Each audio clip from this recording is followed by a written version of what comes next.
Maybe the sound people. Is that okay now? Mr. Speaker, sir, and the honorable members, I want to thank you for giving me the opportunity. Your Excellency, you have been advised by your lawyers that you are here to respond to specific issues. Yes. In the motion. I have my advice. And not to talk generally. I know.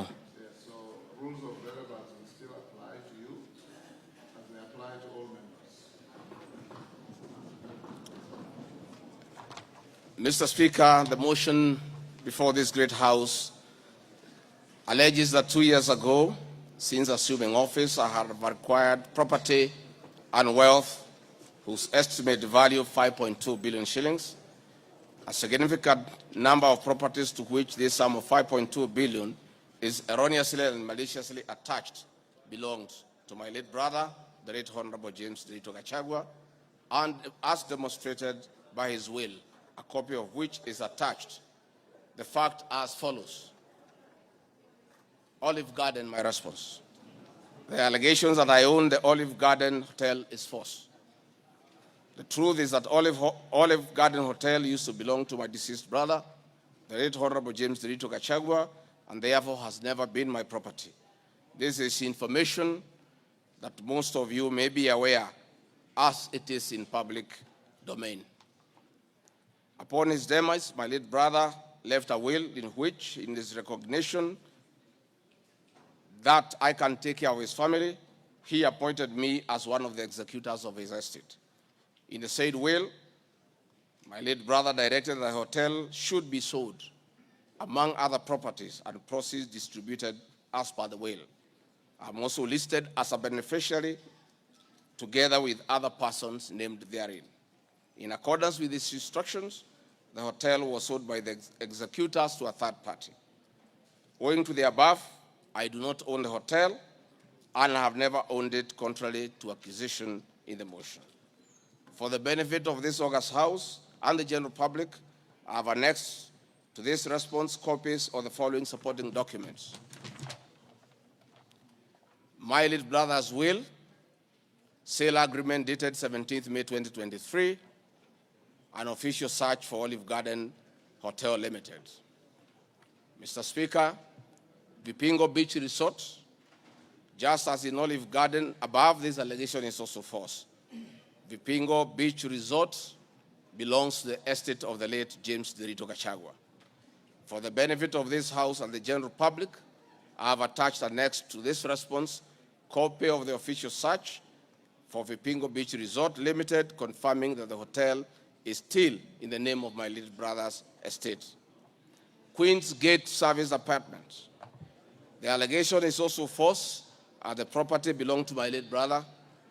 Queen's Gate Service Apartments, registered in the name of Vipingo Beach Resort Limited, was sold to Cooperative Bank of Kenya Limited, Staff Retirement Benefits Scheme, as evidenced by the agreement for the dated 4th May 2022 and a transfer dated 5th October 2022, marked Annex RG6. Land parcel Ruguru, Kiamariga 2023 in Madeira East constituency, which have originally constructed a helicopter landing facility. My response is, I do confirm that I own the above referenced property, which is approximately 2.5 acres in size, and which I have planted napier grass for my dairy cows. I purchased the land in the year 2023 for 3.5 million from farm proceeds coming from my dairy farm. I have read through the motion, and there is no iota of evidence adduced of the impropriety in the way I acquired this small property. Finally, on this matter, I wish to confirm that there is no helicopter landing facility for this particular parcel on the motion. This part is also false. I attach a copy of the agreement for purchase of this property, marked Annexure RG7. 40 acres of land purchased in Kakuret within Kabraine in Nyeri County. My response. I confirm that I own a property, having bought it in 2015, a time when I was not a state officer. I had not even been elected as member of parliament, from the Honorable Joroge Wainaina, Member of Parliament for Kenny, who is present in his house. Or I'm not sure whether he's present. Therefore, this property I purchased 10 years ago, and not 2 years ago, during my tenure as Deputy President, and as indicated in the motion, the allegation is false. I've read through the motion, and there is no iota of evidence adduced of any impropriety in the way I acquired this property. For the benefit of this August House and the general public, I have annexed to this response copy of the agreement for sale and purchase of this property marked as Annexure RG8, 80 acres of land in Meru County. For the record, I wish to confirm that I do not own 80 acres of land in Meru. This allegation is false. However, in the spirit of full disclosure, I would like to confirm that I have purchased 29 acres of land in Meru, the land of my mother, which I bought on around 9 February 2024 through a loan granted to me by Solution Circle Limited, which I am a member. This said circle has a charge registered against the title, which it continues to hold as security until I fully repay the loan. For the benefit of the August House and the general public, I have annexed to this response copies of the agreement of sale marked RG9 and a letter dated 15 July 2024 from Solution Circle Limited confirming that they financed the purchase of the property marked Annexure RG10. Dairy farm in Nyandarua County. My response is I do not have a dairy farm in Nyandarua County, therefore this allegation is false. The land in Nyandarua has no single animal. Companies. The motion alleges there are 22 companies owned by my family members and which have been used to massively launder money and conceal proceeds of crime, corruption, and benefit from influence peddling. My response is the mover of the motion has listed the 22 companies associated with me and has alleged that they have been used to massively launder money and conceal proceeds of crime, corruption, and benefit from influence peddling. I've carefully gone through the motion and I have not seen any evidence to support or prove the allegations therein. It is not clear to me how to respond without having seen any evidence incriminating the companies. I would like to be clear that these companies have not been involved in any illegal activities, and I believe that is why the mover of the motion has not tabled any evidence of impropriety with respect to the companies. It does appear to me that the mover of the motion was so meticulous to get all the companies associated with me and my family, and I believe that he also had evidence of illegalities committed by the companies, he would have shared or tabled that for the record. However, it is not possible to get evidence of illegality where there is none. Having said the above, allow me just to mention a few companies because there are many. Rigathi GACHAGUA Foundation. This is a foundation I incorporated in 2022, and I clarify that the foundation is a non-profit making entity with the sole objective of uplifting the lives of less privileged in society.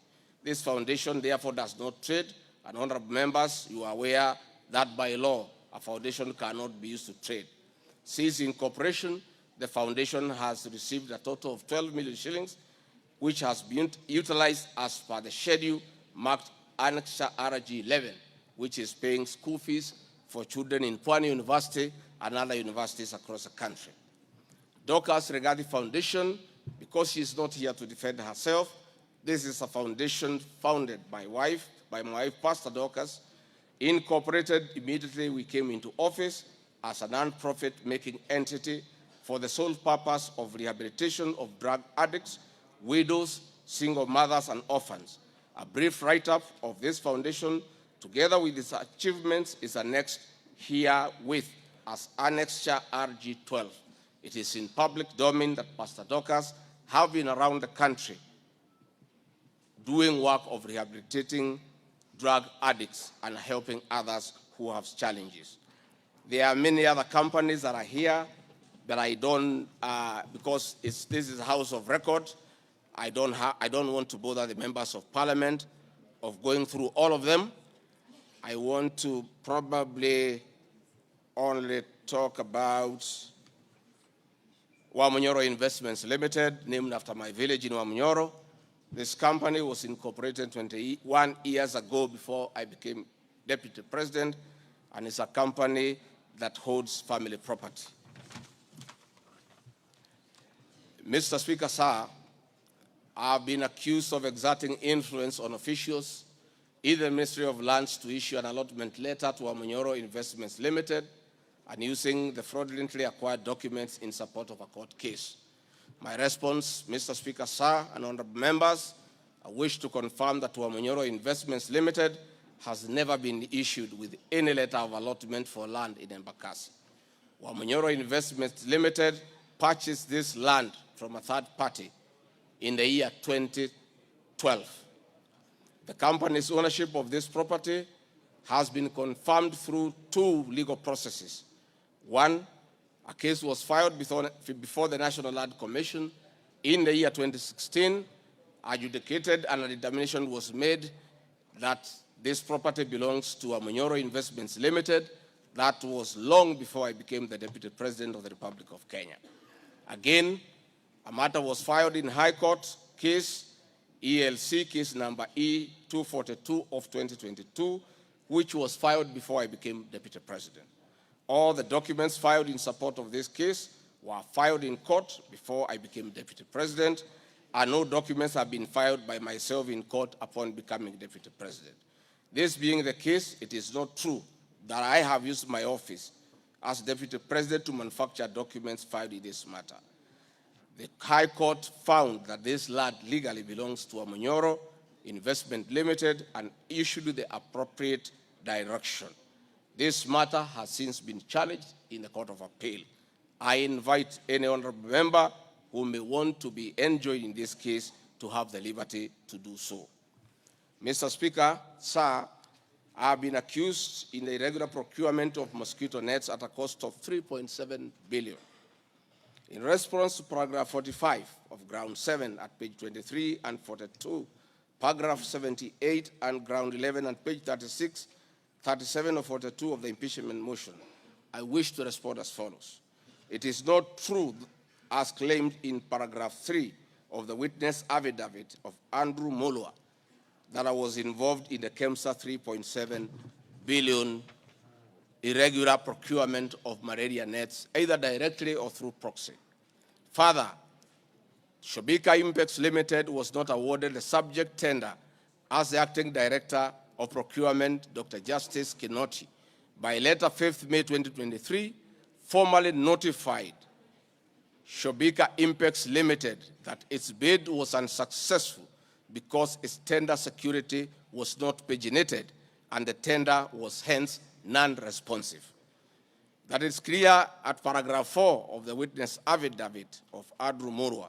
He contradicts himself by claiming that on 11 July 2023, I pressured him to surrender the original bid board, yet by the letter dated 5th May 2023, KEMSA had requested for collection of the original bid. Thus, there was no cause to pressure to be exerted on Mr. Mulwa for any other purpose. I am aware of a foreign company known as Shobika Impex Private Limited, domiciled in India, and which appointed Crystal Kenya Limited as its local agent in the year 2014, that is 8 years before Rigathi GACHAGUA became the deputy president. To date, Crystal Kenya Limited has complied with the agency terms between itself and Shobika Impex Private Limited, annexed hereto and marked as Annex RG18 in an appointment agency letter by Shobika Impex Limited in the year 2014. Sometime in 2023, Kenya Medical Supplies Authority advertised tender number GF-ATM MOL NFM 2022-2023 for supply of long-lasting insecticidal nets using the international open tendering method of procurement on behalf of the Global Fund. The monies for supply of the nets, as per my understanding, was a pure grant from the Global Fund. I am aware that Shobika Impex Limited still participates in doing business with and has not been debarred by the Global Fund to date. I believe being technically qualified to provide and deliver the goods subject of the tender document, having the financial ability to do so, and without their participation or assistance from Crystal Kenya Limited, Shobika Impex Private Limited independently participated and submitted in its bid in response to the subject tender pursuant to an invitation by KEMSA. Having not participated in the subject tender, Crystal Kenya Limited did not submit any of the documents in response to the subject tender. Specifically, Crystal Kenya Limited did not submit a bid board or tender security in its name in response to the subject tender. It is therefore not true that Crystal Kenya submitted a fake bid board with an intention to fraudulently acquire public property. It is also not true that with my sons I used Crystal Kenya to massively launder money, conceal proceeds of crime, engage in corruption, and benefit from influence peddling. Subsequently, via the letter 5th May 2023, KEMSA notified Shobika Impex Limited that it was not successful because the tender security was not paginated and requested Shobika Impex Private Limited to collect its bid security from the procurement office immediately. Annexed here to and marked Annexure RG19 is a said letter by KEMSA dated 5th May 2023. However, EACC commenced investigations of the subject tender, and on conclusion of the investigation by EACC and the Senate on the subject tender, KEMSA CEO Terry Ramadhani, who had been suspended on this issue, was appointed Kenya's Deputy High Commissioner in New Delhi, India by President William Ruto. Thereafter, Crystal Kenya Limited, a Shobika Impex Limited agent in Kenya, followed up in the release of Shobika Impex Private Limited's bid board tender security on behalf of Shobika. Annexed here to and marked Annexure RG20 is an email from Shobika Impex Private Limited email addressed to Crystal Kenya Limited, together with a letter of even date confirming that Crystal Kenya Limited had authority to collect their bid board. KEMSA was mandated to immediately release the bid board tender security upon determining that Shobika Impex Private Limited was unsuccessful in the subject tender, and that is why they requested that the same be collected from its procurement office. KEMSA did so, as can be seen in its letter dated 11th July 2023, annexed here to and marked Annexure RG21 in the said letter by KEMSA dated 11th July 2023.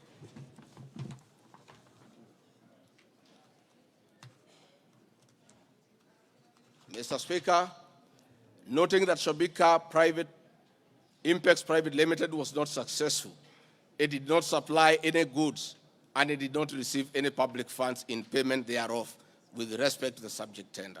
Accordingly, I have not committed any crime under Section 45(1), 46, 47(a)(3), and 48(1) of the Anti-Corruption and Economic Crimes Act and Section 2, 3, 4, and 5 of the Proceeds of Crime and Money Laundering Act. Further, I have not breached Section 34 of the Leadership and Integrity Act, for I did not bully any state or public officer with respect to the subject tender, and specifically, no evidence has been tendered to support the allegation at paragraph 78C of ground 11 at page 37 of 42 of the motion, which alleges that I summoned procurement officers in ministries and institutions, instructing them to direct procurement of goods and services in a specific manner.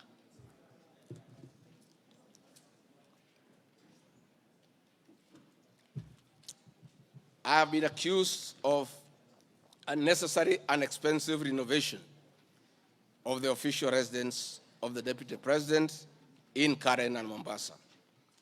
Mr. Speaker, firstly, I would like to state that funds for the renovation of the official residence were approved and allocated by this Honorable House based on the fact that the premises had been neglected for a very long time when Dr. William Ruto was Deputy President.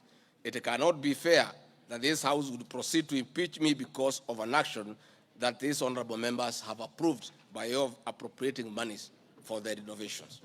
Mr. Speaker, the contract for the refurbishment of the official residence of the Deputy President, dated 22nd December 2022, was signed by Honorable Katole Metito, the Controller of State House, Office of the President, and Agrobic Investment Limited that was awarded the tender, because the Controller of State House at that time was the accounting officer in charge of the Office of the Deputy President. The report of the Auditor General, Mrs.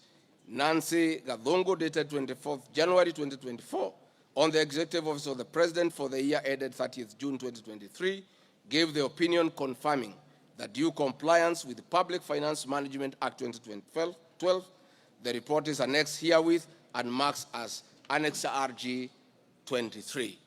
I would also like to add that as Deputy President, I'm not involved in procurement processes of my office, whether directly or indirectly. I would also like to state that I do not know the company, AgroPric Investments Limited, which undertook the renovations.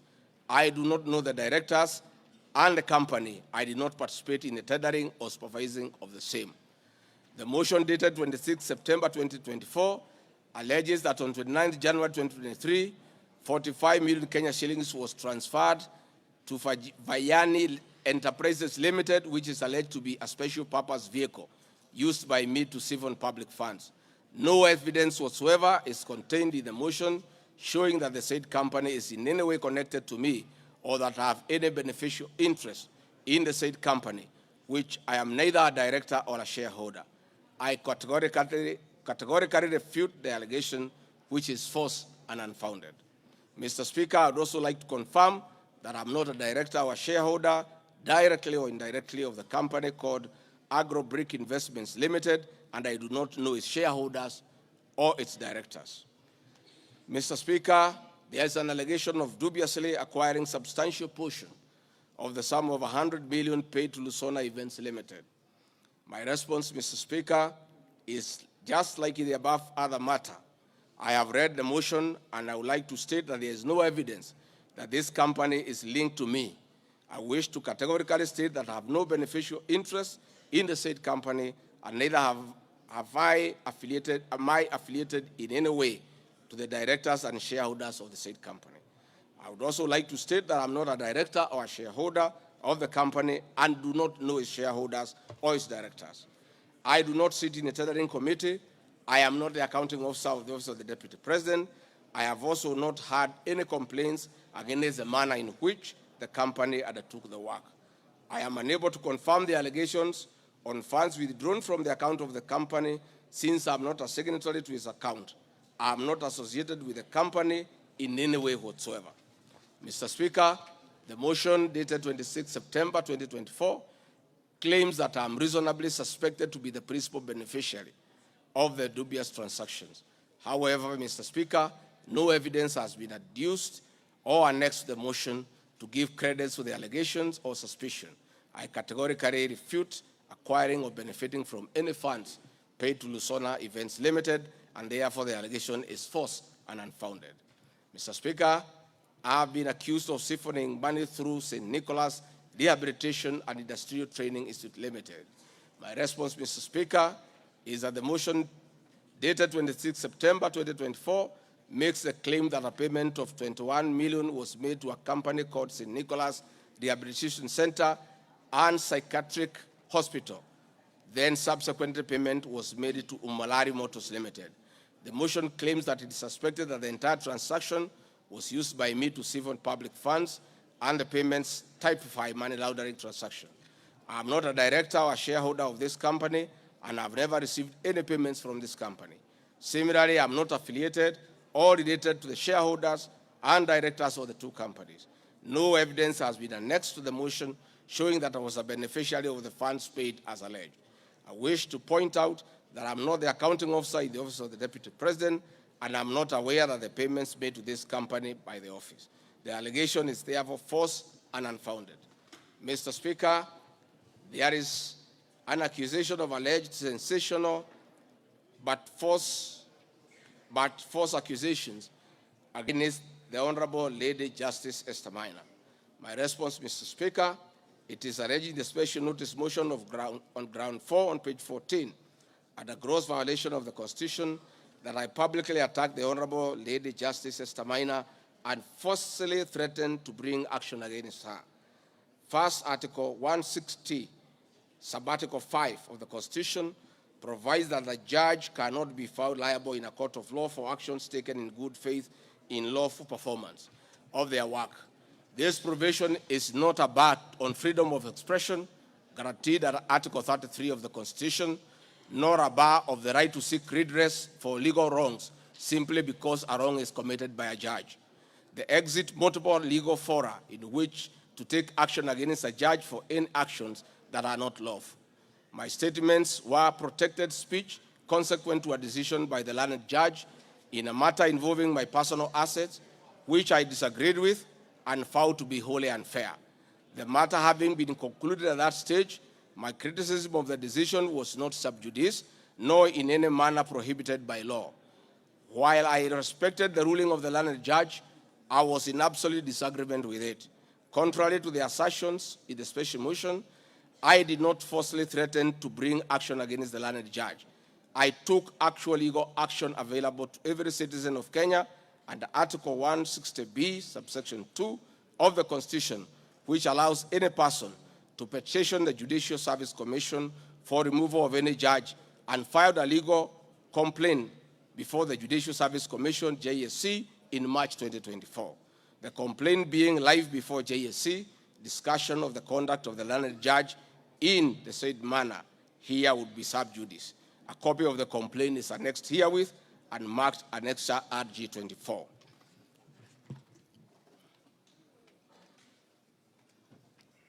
Mr. Speaker, I have been accused of diverting materials meant for construction of Kilifi Malindi Highway to tarmac a private road to Vipingo Beach Resort.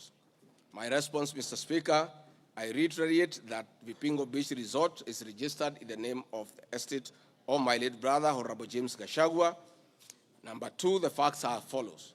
King Charles III visited Kenya between 30th October 2023 and 30th November 2024. During his state visit, one of the designated places where King Charles III was to visit was Kuruitu Marine Conservancy, which shares a road with Vipingo Beach Resort.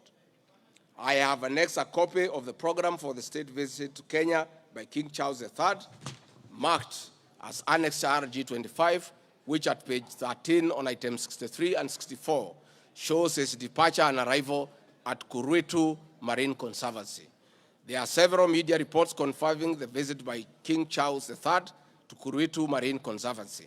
I have annexed extracts of the media reports by the Star newspaper dated 7 November and by African News marked as Annexure RG 26. My understanding is that the road to Kuruitu Marine Conservancy was upgraded in respect of this visit, which also to benefit the local community, including amenities like Sheriani Secondary School, Sheriani Primary School, a mosque, and a public market as part of the corporate social responsibility. I wish to point out that the alleged road, that is Takaungu Sheriani Vipingo, is a public road and not a private road leading to any property associated with the Deputy President, but a public road. Mr. Speaker, I have been accused of undermining the President and the Cabinet by allegedly making contradictory public statements from the position taken by Cabinet regarding the evacuation of the people residing along the Nairobi River. My response, Mr. Speaker, is that Article 147 of the Constitution provides that the Deputy President shall be the principal assistant of the President and shall deputize the President in execution of the President's functions.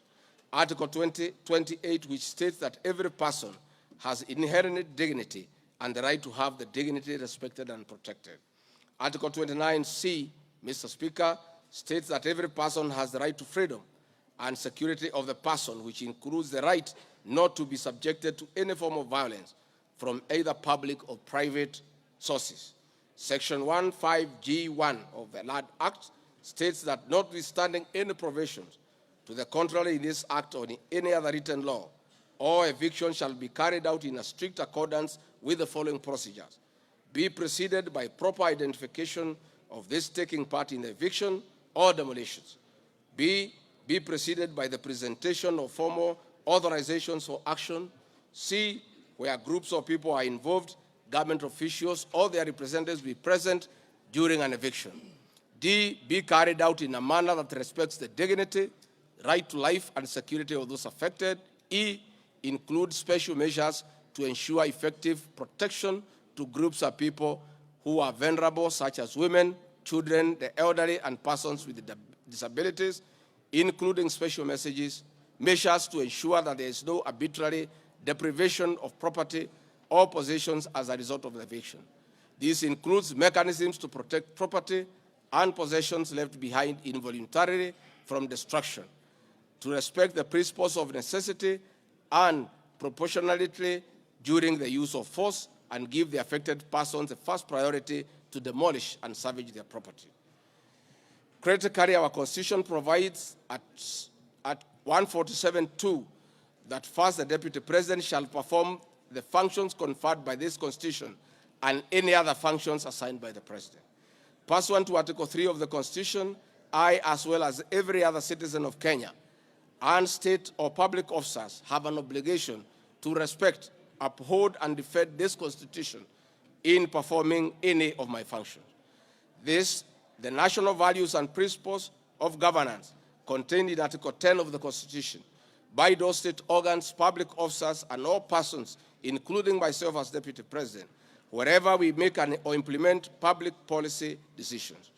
In addition to this matter, Mr. Speaker, these national values and procedures include the rule of law, democracy and participation of the people, human dignity, equity, social justice, inclusiveness, equality, human rights, non-discrimination, and protection of the marginalized.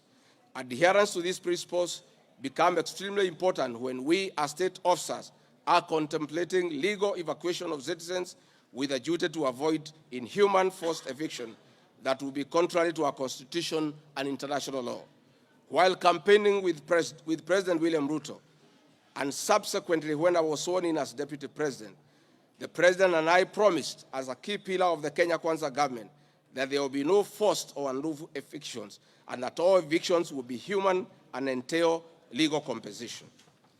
Mr. Speaker, the Office of the Deputy President has undertaken extensive engagement with all parties in regard to cabinet decisions on eviction, which I fully support, including the Nairobi River, which is an entity under the Office of the Deputy President and the County Government of Nairobi.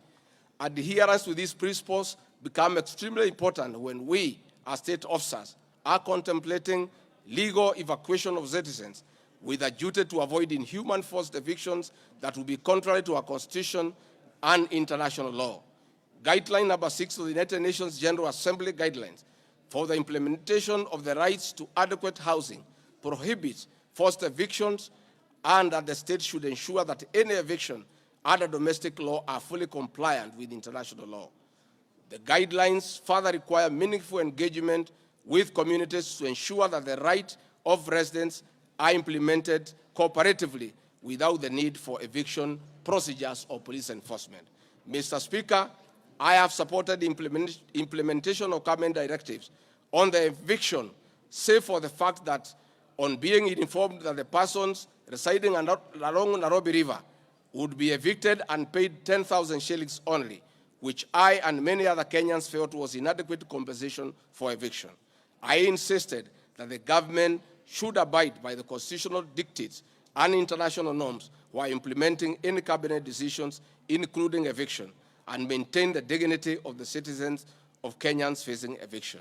My statements did not and cannot be construed to undermine the President by insisting that people should not be evicted inhumanly and without adequate compensation. Mr. Speaker, I have been accused of undermining devolution by allegedly holding a meeting in Nairobi Wakulima Market. The motion alleges that on 28 September 2024, I unlawfully interfered with the running of the Nairobi City County government by holding a public rally where I allegedly incited citizens against lawful directives of the county government on planning and allocation of markets. My response, Mr. Speaker, is that the motion alleges that on 20 September 2024, I unlawfully interfered with the running of the Nairobi City County government by allegedly inciting citizens against lawful directives. Article 6(2) of the Constitution provides that the government at national and county levels are distinct and interdependent and shall conduct their mutual relations on the basis of consultation and cooperation. This being the case, it cannot be said that there is a violation of the Constitution when someone from the national government makes a comment on matters relating to county governments. The traders had sought me out to intervene and request the governor on their behalf to dialogue with them and seek a solution to the grievances with regard to the relocation of markets. I request that a video, a next RG video 3, be played for the benefit of members to say what I said.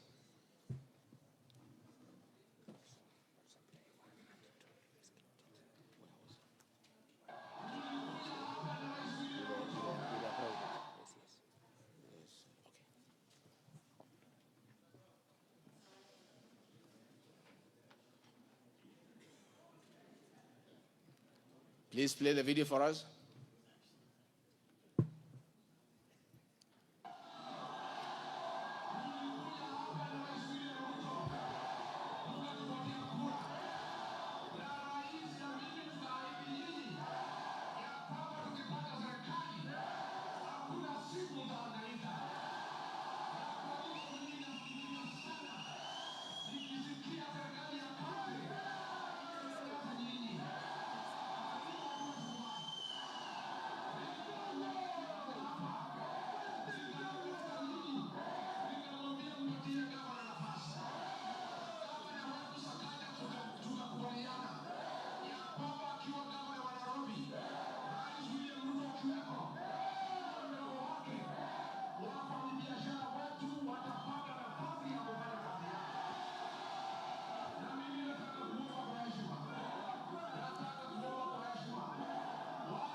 Thank you, Mr. Speaker.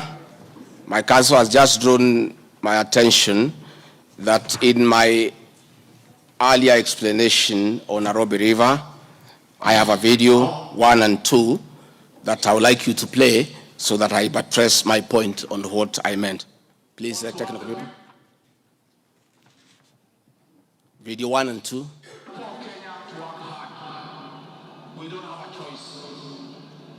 Once we try to fix this economy and create a good working environment where we don't criminalize enterprise, where ordinary Kenyans are allowed to work, where businessmen are not harassed by KRA,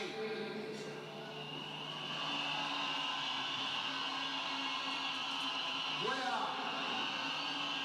goods belonging to the people of Kenya will never again be touched by overzealous public servants. Where again poor people will never again be evicted in brutal evictions by state agencies. And I say, freedom is here. Now, the number of fatalities from the ongoing forcible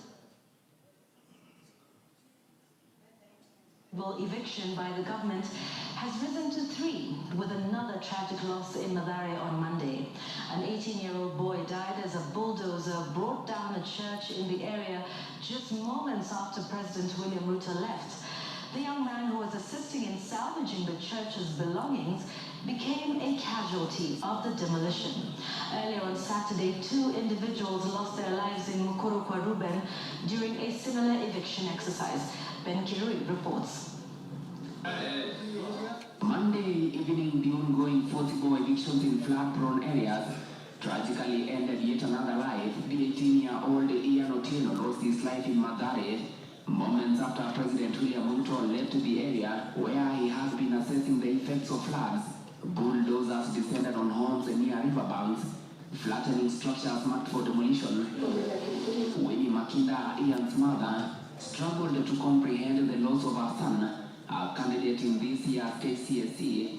Wakaambia mtu atingatinga usiangushe hiyo kuta. Kuna ndani kuna watoto wa watu. Wacha kuangusha ndani kuna watoto wa watu. Akaambia mama wacha kumpigia kelele.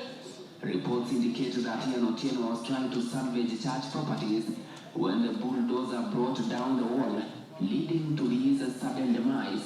Watu watingatinga ilikuwa tunaweza kubomoa hata mara ya kwanza huko mbele, alikuwa anakali kama hata watu kimojangojea watu vitu taki kusikia. Nilichimba hivi, mtoto wangu alikuwa anataka kutoroka.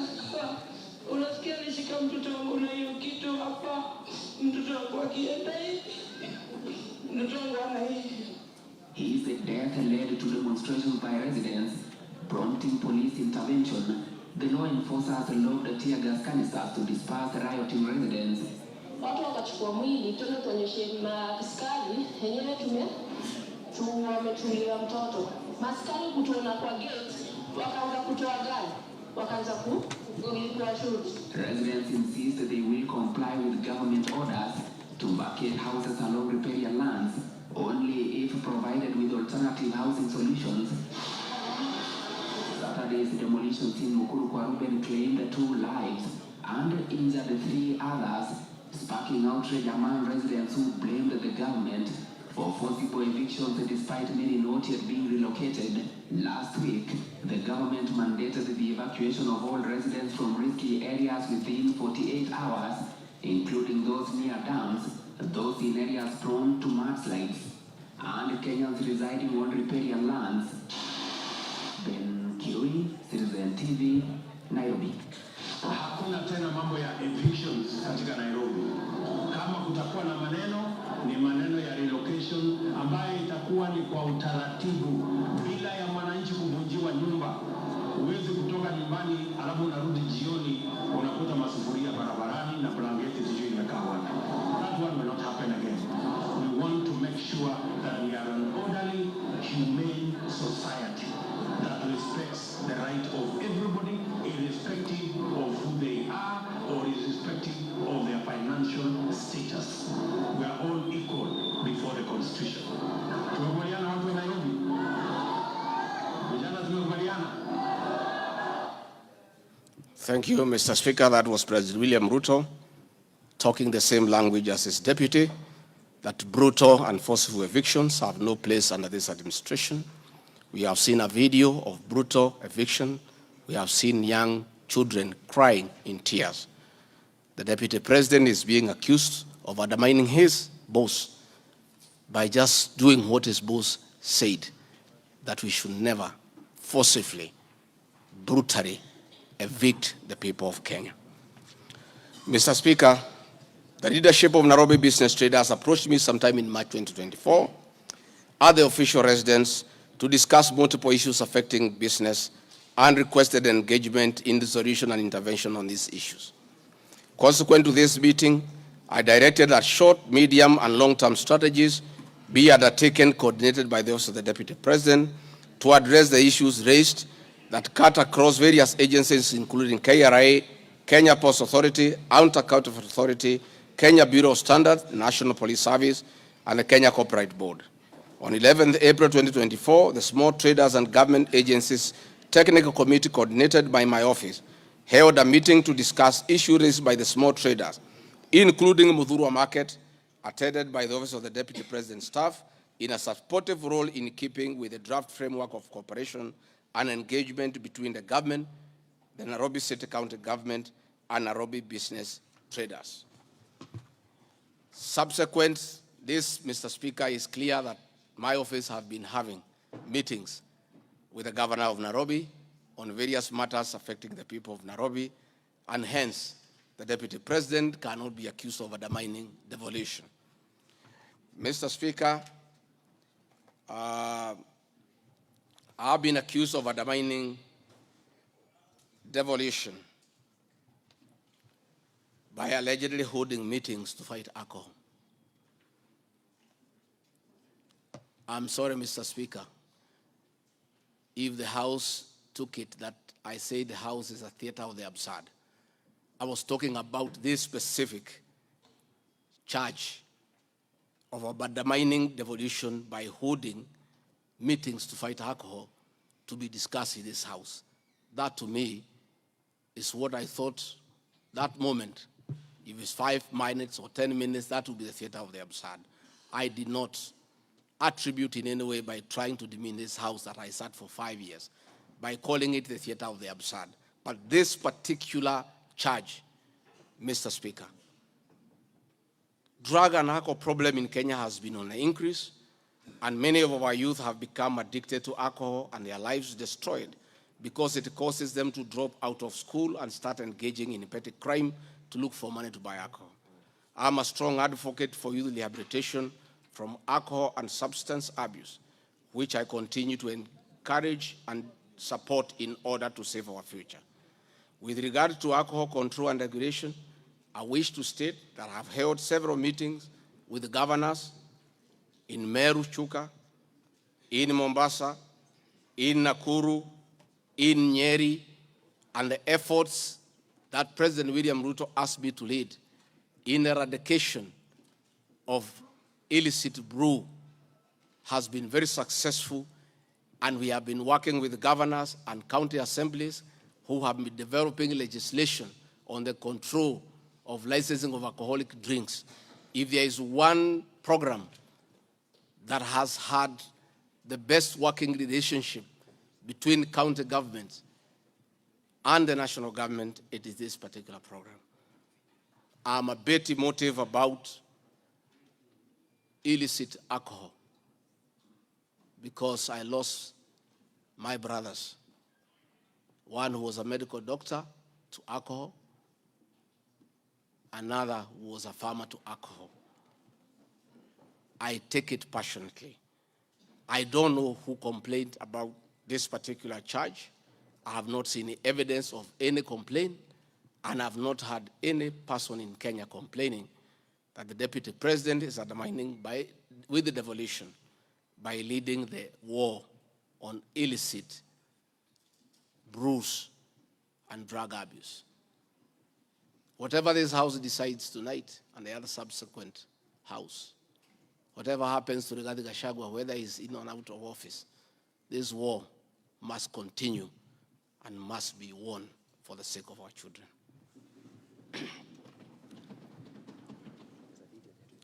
I want us to watch video number 4, RG4.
Thank you, Mr. Speaker. It's very clear that the meeting had all governors, members of parliament who are present here today, policemen, everybody, and we are all in agreement that the war must be won. It cannot, but the deputy president should be impeached for leading the war on alcohol. Sensational statements against the National Intelligence Service, its Director General, and officers. Mr. Speaker, during the assumption of office, I took an oath of allegiance in the following terms. Oath or solemn affirmation of allegiance to the President, Deputy President. In full realization of the high calling, I assume as Deputy President of the Republic of Kenya, I do swear solemnly affirm that I will be faithful and bear true allegiance to the Republic of Kenya, that I will obey, preserve, protect, and defend this Constitution of Kenya, as by law established, and all other laws of the Republic, that I will protect and uphold the sovereignty, integrity, and the dignity of the Kenyan people. So help me God. That is the oath that I took in Kasarani. Article 239, Article 3 of the Constitution provides that in performing their functions and accessing their powers, the national security organs and every member of the national security organ shall not act in a partisan manner, further any interest of a political party or cause, or prejudice a political interest or political cause that is legitimate under this Constitution. Article 239, Sub-Article 5 of the Constitution provides the national security organs are subordinate to civilian authority. In relation to this allegation, I wish to state that the National Intelligence Service holds a very critical role in ensuring the safety and security of our country. They are responsible for gathering intelligence and share it with all our law enforcement agencies to ensure that the country is safe at all times. Consequently, when the country was caught flat-footed with regard to the scope and extent of the public's dissatisfaction with the Finance Bill 2024, which degenerated in a Gen Z protest, it pointed to the failure of the National Intelligence Service in carrying out its mandate. I am persuaded that the National Intelligence Service ought to have known beforehand that the public was completely opposed to the Finance Bill, and they ought to have briefed the President before the protest began, and this would have caused a change of tact by government regarding the proposed bill, and the protest which culminated in the loss of innocent lives and destruction of property could have been avoided. Hence, I expressed my opinion on this in my public media briefing in Mombasa, and my utterances were not any different from what happens in other countries when there is a lapse or failure by the intelligence agencies. The nation has witnessed unfortunate instances of several extrajudicial killings, abductions, and disappearances. I firmly believe that if the National Intelligence Service had acted diligently, these instances would not have been witnessed. Under the Constitution, the government agencies are supposed to be accountable to the Kenyan people, including the National Intelligence Service, and calling them out when a dereliction of duty does not amount to undermining them. I am also aware that the Kenya Kwanza government has been at the forefront in calling out officers who do not seem to understand their work. Recently, my boss, the President, publicly complained that there are some PSs and CSs who did not seem to understand their role. Please play for me video number 5, RG5. On President Ruto has today described some members of his cabinet as utterly clueless and uninformed about the dockets they occupy. And in a sign of trouble for cabinet secretaries, the State House gates were shut for those who arrived late, with both President Ruto and his deputy Rigathi GACHAGUA giving a sharp tongue lashing to the latecomers. And as Citizen TV's Timothai Goen reports, the atmosphere at the State House, Nairobi, left little doubt on President Ruto's disappointment with a vast section of his 22-member cabinet.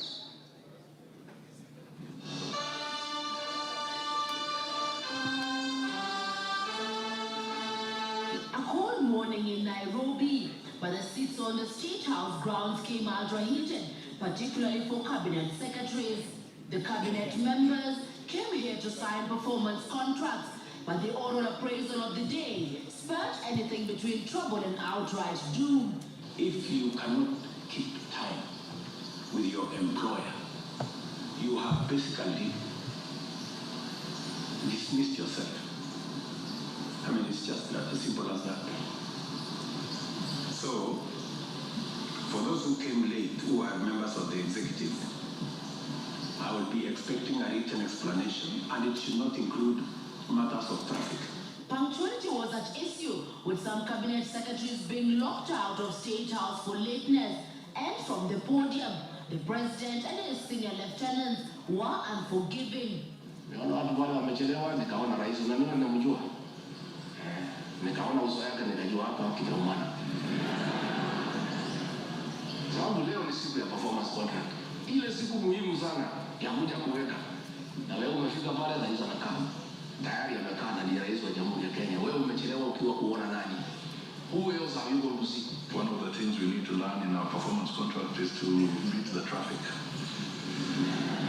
For the 19 cabinet secretaries present, the atmosphere at State House progressed from bad to worse as President Ruto and his deputy Rigathi GACHAGUA issued a blistering assessment of the performance of the cabinet members. Many of you, the people I speak to, don't even know what is going on in your ministries or departments. You have very scanty information. The moment I know more than you in your ministry, then you must begin to understand that something is very wrong. How do you run a ministry or a department or a parastatal if you have no information? That is the highest level of incompetence. Those of us who came with the president from the political space and were his friends, and we assisted him to become president. Once he gives us a job, that is the termination of that friendship. The friendship with the president will be based on nothing but performance. From travel habits to basic work ethic and even media appearances, it was a brutal ground zero appraisal for the cabinet. Why do you have to honor every invitation that you have been given to every country? Your Excellency, at times we have tried to hold cabinet committees, we can't. 5, 6, 7, 8 ministers out of the country. Some change clothes at the airport from one country to another. That is the truth. Why can't you regulate yourself? If the president was to travel and honor every invitation, he will be out of this country the whole year. You just have to decide what is useful and other things you can leave to our passengers out of the country. So when you hear my deputy saying, find time, travel and see the people who have hired us, you know, go to different parts of Kenya so that you can get feedback from the public. We have done so much as an administration. The information is not out there. Our ministers are quiet. They are called for TV interviews, they don't show up to say what they have done. And then the media have a few days because nobody talks for government. I would rather we spend more time explaining to the people of Kenya what we have done in our respective dockets as opposed to travel. And if we have to travel, let's travel out the country to where our Wananchi are and explain what we are doing. And I remember I called CS GACHAGUA. I didn't find him, so I called his PS. And I found her. And I explained to her, I told her, look, the public is not understanding this. Did I call you or not? On Sunday. You know, I told you this is what the public is saying. Please do more sensitization on Hustler Fund Phase 2. With a very public expression of disappointment in his cabinet, President Ruto has triggered speculation on changes in government as his administration approaches the end of its first year in office. From punctuality to work ethic and general performance, the proverbial axe could well fall somewhere. With the performance contracts expected to foster a culture of high performance in the public service and also ensure that public resources are properly utilized, it is also set to offer a framework for President William Ruto to reward performance and also institute institute sanctions on non-performers. Chamutai Goin, Citizen TV. Mr. Speaker, President William Ruto, my boss, and I have been calling out senior government officials when they fall short of expectations. The Director General of the National Intelligence Service is no exception. He's not above the law. He's accountable to the people of Kenya for his performance. And I have had an argument that we should not call out those in the security sector. I would like you to play the next video where the most incompetent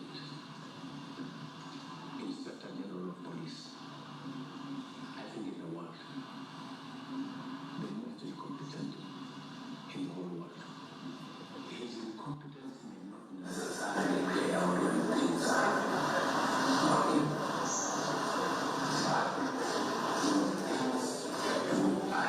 And we need some decisions to be made. I can tell you for sure, this woman we have another cannot.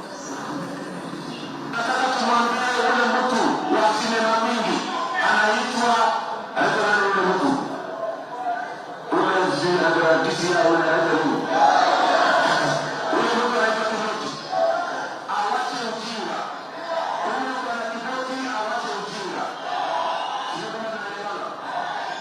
Ule Kiboti hakuna kitu anafanya kwa hii ya kisiasa. Yeye ni mtu ya sinema, anaendesha makesi kwa magazeti, anatuandikia barua asubuhi, barua ya kilomita ngapi. Mr. Kiboti, please save your time. Stop writing to us long letters. Leave matters of elections to IEBC. You have no business in IEBC. You have failed as DCI. We don't want you to fail our elections. Tunaelewana? Huyo bwana Kiboti awache hiyo ujinga yake anaendesha pale. Kwa sababu anatukasirisha. Huyo bwana Kiboti tunataka tumwambie awachane na watu wa IEBC wafanye huo uchaguzi. Amepatiwa kazi ya kufanya criminal investigation. He has never done anything. Ile kesi yote anafanya kesi kwa magazeti. Akiambiwa apeleke evidence kule kotini ameshindwa. So, bwana Kiboti, wacha sinema. You have failed and wait for others so that you can.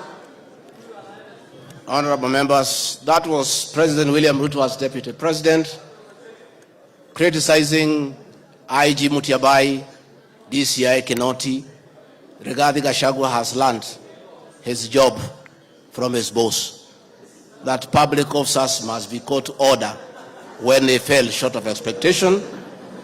And I never saw anybody bring William Ruto here for impeachment for criticizing the IG or the DCI. This is a very unfair allegation. Mr. Speaker, it is also reported by media that the IMF has already warned about impending unrest during the people's dissatisfaction with the 2023 and 2024 financial year. Many of you will recall, Mr. Speaker, after the September 11th terrorist attack in the US, the US intelligence agencies were massively criticized, and an inquiry was even opened to investigate why their intelligence agency was not able to detect and thwart the attack. All we are saying is that our National Intelligence Service is accountable to the people of Kenya for its performance. Mr. Speaker, conniving with cartels in the tea sector to block KTDA from implementing guaranteed minimum return, Mr. Speaker, I am here to see a shred of evidence to that effect, and I have nothing to say. I have seen an allegation that we have not been able to do coffee reforms. Mr. Speaker, out of my work, coordinating coffee reforms, the Cooperative Bill 2023 and the Coffee Bill 2023 is before this House. I request this House, after these impeachment proceedings, to embark on those two bills so that the coffee farmers can realize the full benefit of the coffee reforms that we have initiated. There is another allegation that I have taken control of a local cooperative society in Madeira constituency. I don't know the name of that constituency, of that cooperative. It is false. I am here to see any evidence. I have nothing to say because there is nothing to be said. On the issue of shareholding, which I think members are interested in listening to, I listened to you this morning, and it was quite emotive. By virtue of provisions of the third schedule of the Political Parties Act, the constituent parties of the Kenya Kwanza coalition entered into various agreements, which were deposited with the Speaker of the National Assembly and the Speaker of the Senate for purposes of Article 108 of the Constitution of Kenya. The following were members: UDA, ANC, Ford Kenya, PA, Farmers Party, Chama cha Kazi, Communist Party, Economic Freedom Party, the Service Party, Tujibebe wa Kenya Party, Umoja na Maendeleo Party of Kenya, and the Democratic Party of Kenya. In accordance with the provision of Clause 3, Schedule 3, a power sharing agreement and development agenda for the certain regions of Kenya, I attach copies of these agreements, RG 32. All those agreements talked about specific regions.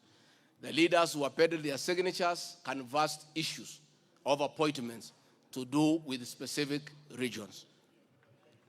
Power sharing agreement between UDA and ANC and Ford Kenya, for example, say that the UDA would nominate the coalition president, the presidential and deputy presidential candidates that was honored. The president would guarantee the stature, the dignity, and financial and operational autonomy of the office of the deputy president, which I have been insisting on because it's part of the coalition agreement. The ANC would be allocated the position of the prime cabinet secretary, which has happened. Ford Kenya would be allocated the position of the Speaker of the National Assembly, and that is why Honorable Masika Wetangula sits here today. In accordance with Article 2 of the Power Sharing Agreement, ANC and Ford Kenya would have a 30% share is a word, of the national government positions. This drives my utterances about shareholding. It is embedded in all these agreements that are attached here for you to read. I heard this morning an honorable member saying that the deputy president said the people of Ukambani will not get resources because they did not vote for Kenya Kwanza government. That is not true. The deputy president of the Republic of Kenya does not allocate resources. Resources for the development of the Republic of Kenya are appropriated by the National Assembly of Kenya, where I am today. The deputy president will help the president to oversee the implementation of funds allocated and appropriated by the National Assembly. It is therefore not possible that the deputy president of the Republic of Kenya has the capacity to deny any part of Kenya resources because of the way they voted. The decisions on how resources will be allocated for the development of the Republic of Kenya are made here by the honorable members. If your area has no development, please don't impeach the deputy president. Don't accuse him of not giving you resources. You are in this house to make sure that your area where you come from is allocated appropriate resources, because that is your job. The agreements are attached, therefore I don't want to go into them. Let me say my speeches on the shareholder issue were informed by the aforesaid power sharing covenants, which are founded on law, having been deposited with the registrar of political parties, and lessons learned from the well-known disputed 202 NAC power sharing agreement. Further, sharing agreements are a feature of government formation in all democracies in the world that provide for the formation. My pronouncements on the issue, properly understood, are not only anchored in law, but entirely harmless and incapable of being construed as a basis for ethnic animosity, a danger to national cohesion, or a threat to national unity. On the contrary, coalition building has been one of the most important innovations since the disputed 2007 elections in ensuring stability, equitable sharing of political power, national cohesion, and fostering of national unity. Indeed, Kenya Kwanza main opponent in 2022 general election Azimio la Umoja Coalition, One Kenya Coalition Party, was a political party consisting of 25 political parties who also executed a power-sharing agreement based on shares. I'm also aware that the Jubilee Coalition that executed a 50-50 power-sharing agreement between TNA Party and URP Party for 2013 general election.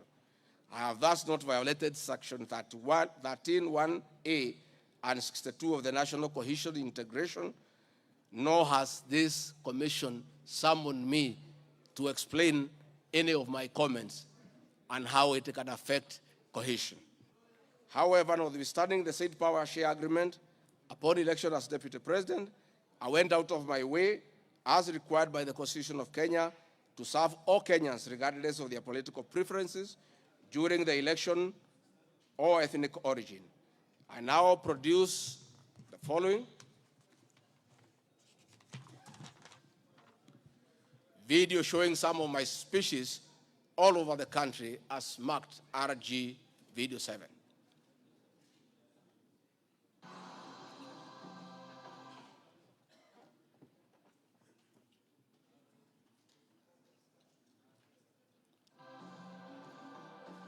We want to confirm with the people of Nyanza that the Ruto administration will serve all Kenyans, those who elected us and those who did not.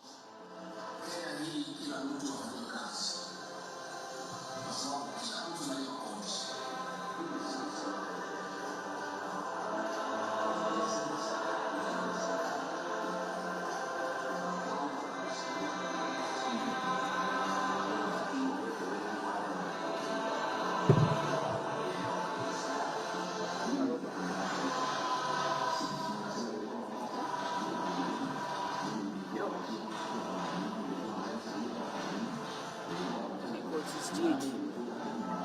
Yeah.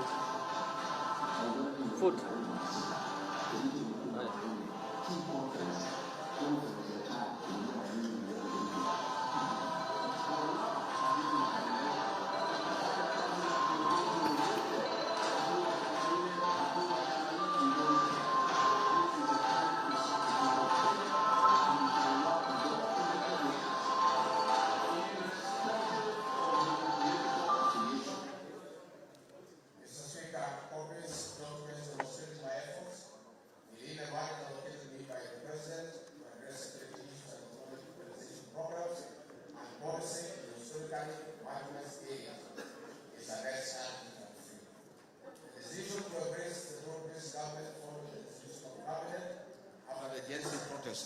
I attached my video during the launch of the Honorable Raila Odinga's quest for EU chairmanship at State House, again as a demonstration of my embracing the broad-based government.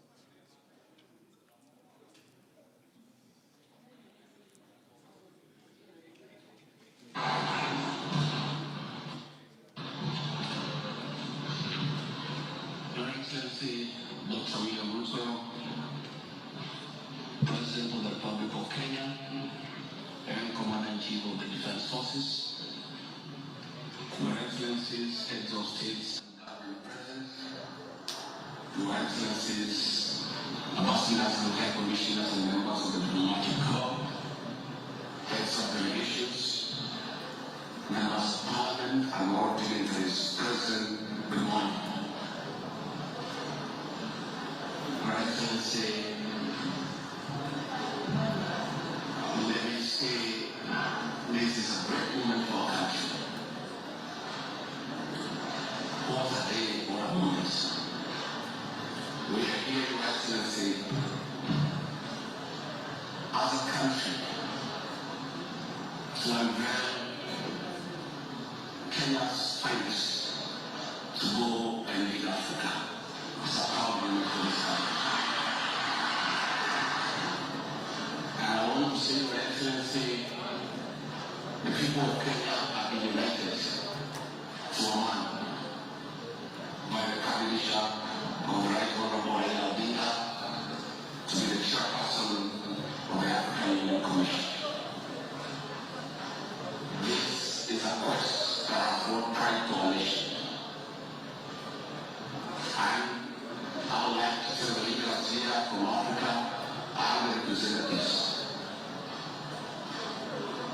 thus, as a country, as we present the Honorable Raila Odinga to the Democrats, it is because Africa, or motherland, deserves the best.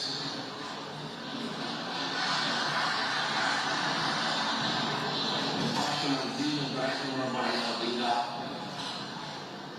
in Pan-Africanism is well documented. Passion knows no age, knows no limit. In the person of the Right Honorable Raila Odinga,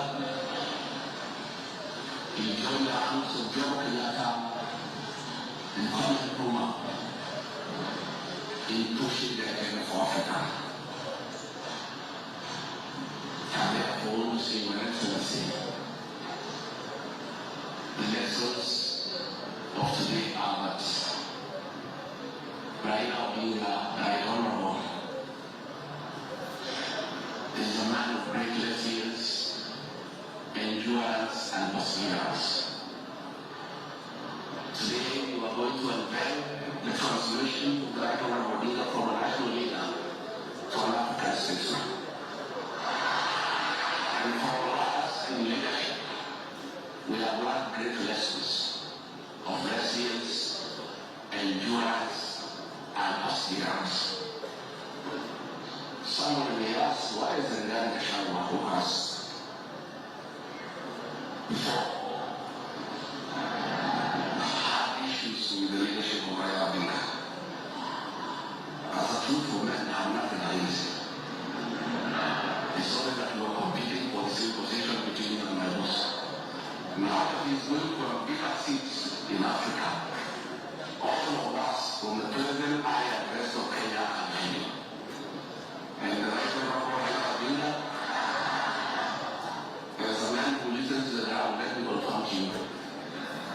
I've listened to the ground, a lot of Kenyans across the political divide, across communities, are in support of your candidate, and we wish you well.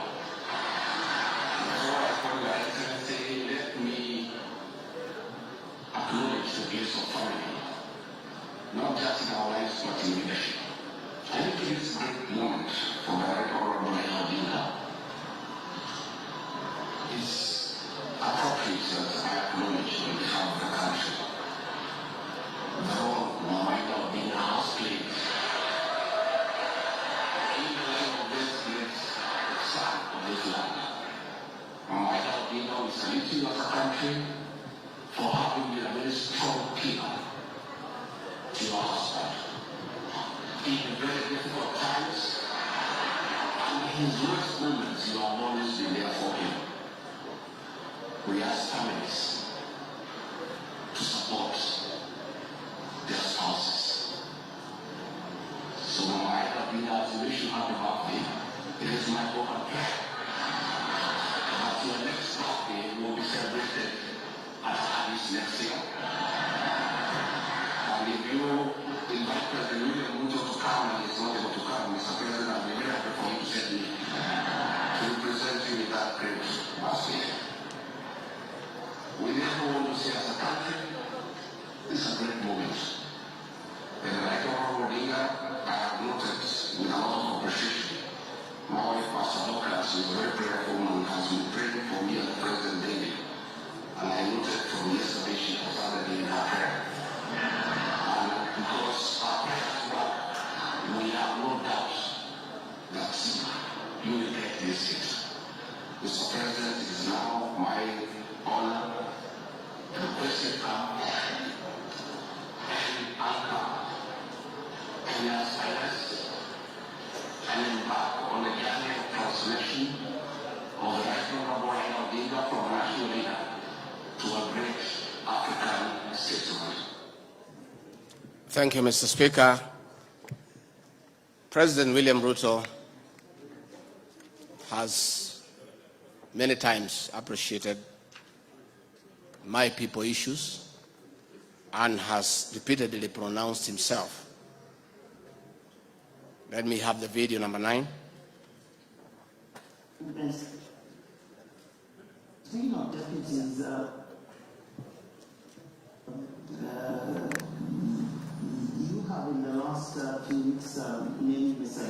Gachagua as your deputy. There's been quite a debate, and I'm sure you know that, around the running mates in this country. Perhaps this is a great time to shed light on why is settled on this gentleman. Rigathi GACHAGUA is somebody I have known. Rigathi GACHAGUA is a very passionate leader.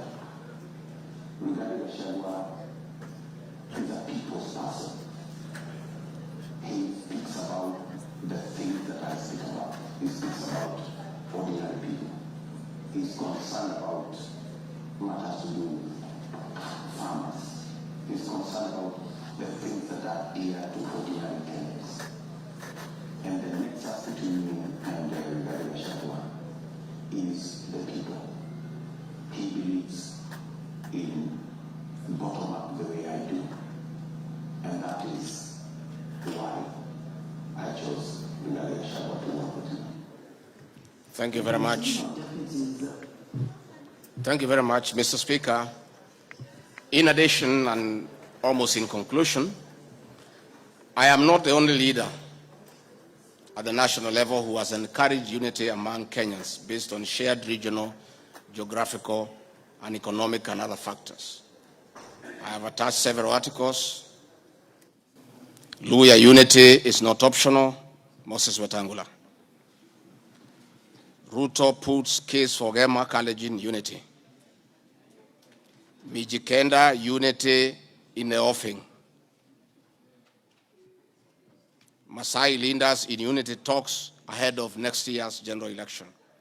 I have attached those articles so that you understand that regions uniting does not mean they unite against other regions. They unite for common issues, common values, and to strengthen them to join other regions for national unity. Mr. Speaker, the motion dated 26 September 2024, tabled before the National Assembly, makes the generalized claims that have committed crimes under national laws, Proceeds of Crime and Anti-Money Laundering Act, Penal Code, National Cohesion and Integration Act as anti-corruption and economic crimes. It is on the basis of the claim that it is said that the threshold of impeachment has been met. I'm not aware of any active investigations by any state agency for offenses under the said laws, neither have I been called upon to record any statement pertaining to any investigation.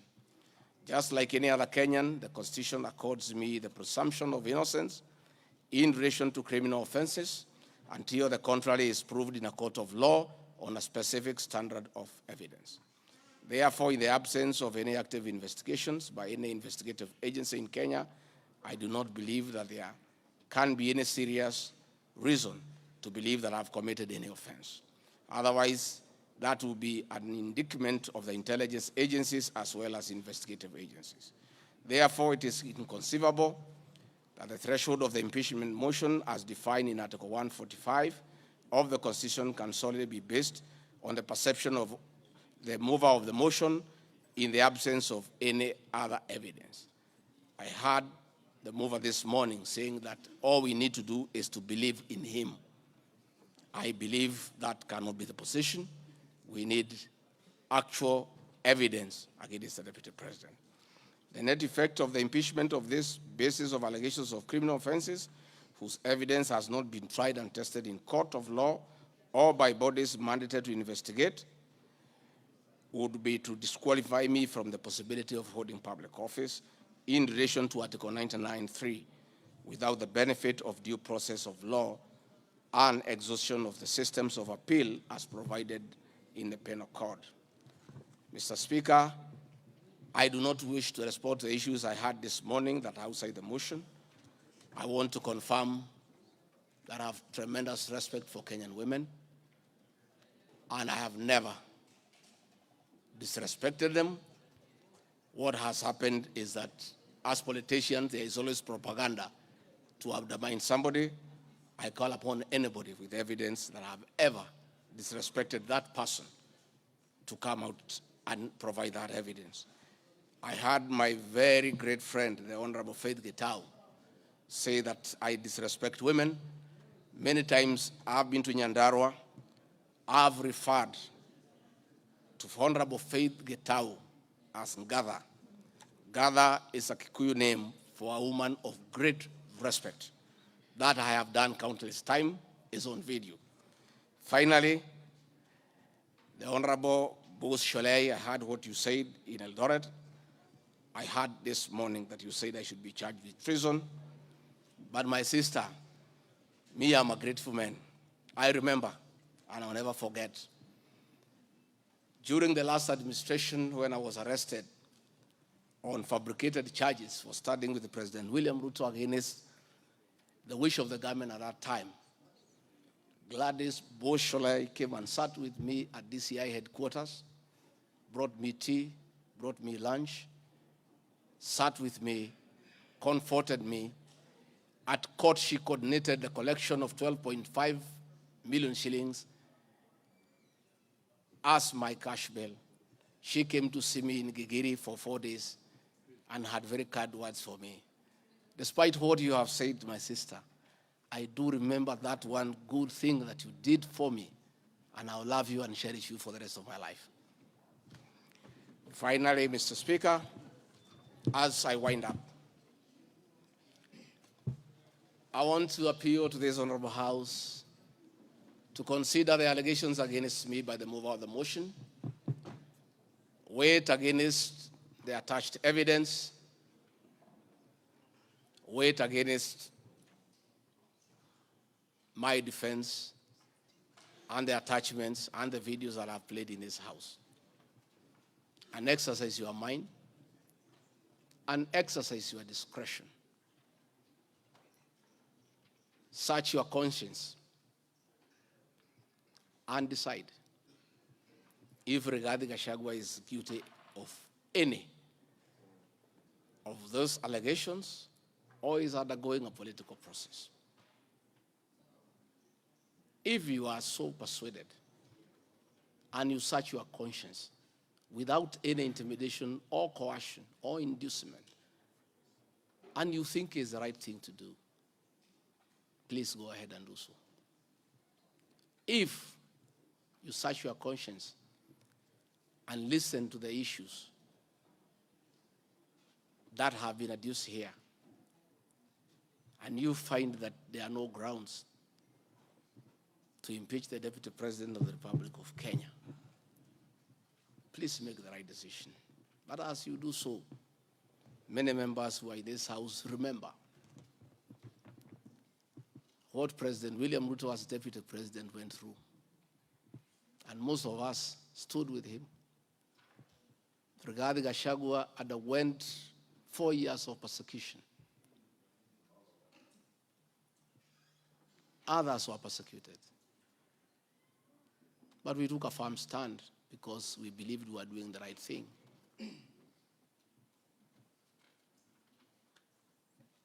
His family underwent humiliation. His friends underwent humiliation. He was a haunted man. And on Inauguration Day, he pronounced himself that freedom is here. Again, under the new administration, the same Rigathi GACHAGUA, who underwent humiliation and persecution, finds himself in the same space under that administration that he fought for. Pray, look, reflect, and apply your conscience and make the right decision. Mr. Speaker of the House, I want to thank you for granting me this opportunity. And my address last night was not in any way meant to disrespect the House. Despite, Mr. Speaker, you having ruled that the matter should not be taken out of the House, it was being discussed in every TV station, in every meeting across Kenya. And Kenyans did not have a chance to also hear my side of the story. So I decided, since the accusations against me were everywhere in the country, the people of Kenya, and more so those who voted for me and President William Ruto, deserved also to hear my side of the story. I have tremendous respect for the National Assembly and your ability and capacity to make the right decision. Mr. Speaker, I want to thank you. Asanteni sana. Thank you very much, Deputy President. Thank you very much, Deputy President. I'm sure your fears